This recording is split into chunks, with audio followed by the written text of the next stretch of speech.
with air rage incidents skyrocketing across the country and around the world. Really, one outlet reported from mid-flight fistfights to flight attendants using duct tape to restrain unruly passengers.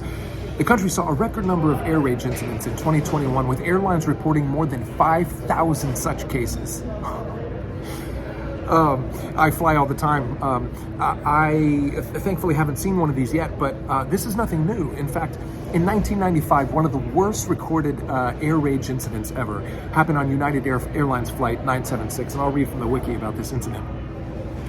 Angry after flight attendants refused to serve him more alcohol, 59-year-old Wall Street investment banker Gerard Finneran, flying from Buenos Aires to New York on October 20th, got out of his seat and harassed and assaulted the flight attendants in response before he defecated on a service cart in the first class section in full view of other passengers and began running around the cabin, leaving feces in his footprints and smearing some of it on the walls. Further food service was canceled due to the unsanitary conditions created. Yeah. I hope so. Can I have the roast beef and feces, please? Thanks.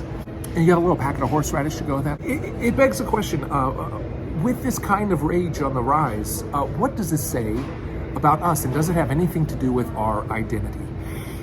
Like I said, I fly a lot, and you hear the same message every time.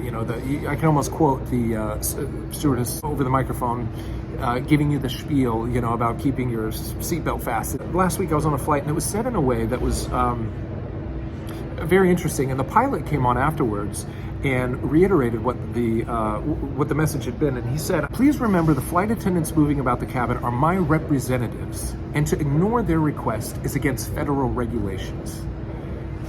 I wrote it down because I feel like it relates so directly to a greater theme that we find through Scripture. All the way back in Genesis 1:26-27, it talks about mankind being made in God's image.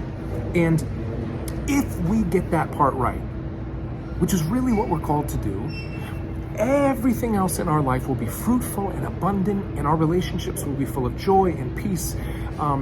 The symptoms that fuel the rage that we have to bring us to the point where we're wiping feces all over the first class cabin will disappear. In fact, God says, you'll look for your enemies and you'll never find them.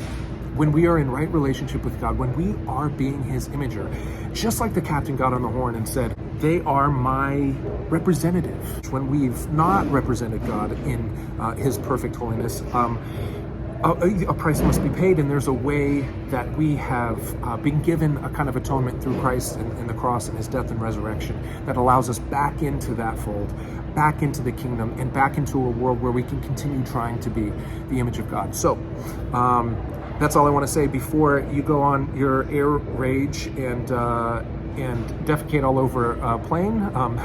Think for a moment about how you are called to be the image of God and what that looks like in your life. That's it, all for today. Signing off. Enjoy your flight.